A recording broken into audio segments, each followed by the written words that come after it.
Hi everyone! It's time to start Chapter 3 of Anne of Green Gables. Marilla is surprised.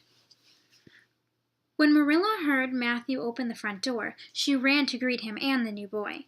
But when she saw the skinny, little, red-haired girl, she stopped short. "Matthew Cuthbert, who is that?" she demanded. "Where is our boy?" "There wasn't any boy," he said fearfully. "There was only her. Mrs. Spencer must have made a mistake. But I couldn't just leave her there." "Well, this is a pretty piece of business," said Marilla, looking at the poor girl. Suddenly, the girl realized what was going on. "You don't want me because I'm not a boy," she cried. "Nobody ever did want me. I might have known it was too beautiful to last. What shall I do?" She burst into the most awful storm of tears Matthew or Marilla had ever seen. Neither of them knew what to do. "Well, there's no need to cry about it," said Marilla. "Oh, yes, there is," said the little girl. "You would cry, too, if you were an orphan and had come to a place that you thought would be home, and found out they didn't want you because you weren't a boy. It's the most tragical thing that ever happened to me."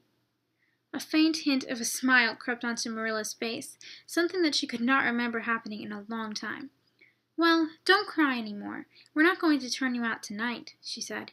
"You'll have to stay here until we can figure out what to do. What's your name?"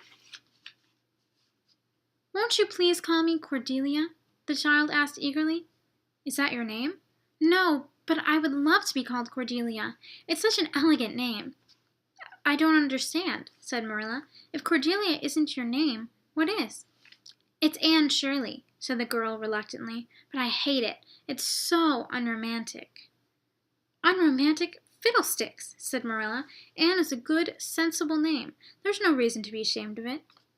If you're going to call me Anne, can you at least call me Anne spelled with an E?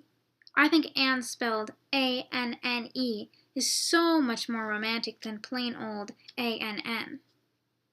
Eventually, Marilla managed to get part of a very unromantic dinner into Anne's stomach and pack her into the little bed they had set up in one of the gable rooms upstairs. When Anne was safely asleep, Marilla came back downstairs to talk with Matthew. "Well, this is a pretty kettle of fish," she said as she sat down. "One of us will have to drive over to Mrs. Spencer's in the morning and have this little girl sent back to the orphanage." "I suppose so," said Matthew sadly. "But she is a real nice little thing." "You don't mean to say you think we ought to keep her? What good would she be to us?" "We might be some good to her," said Matthew. "Matthew Cuthbert, I believe that child has bewitched you. I see that I'm going to have to take her back myself. I don't want an orphan girl, and if I did, I wouldn't have chosen one who can't stop talking. She must be sent back immediately." That was the end of their conversation. Marilla, frowning, went into the kitchen to wash the dishes. Meanwhile, upstairs, a lonely, friendless child cried herself to sleep.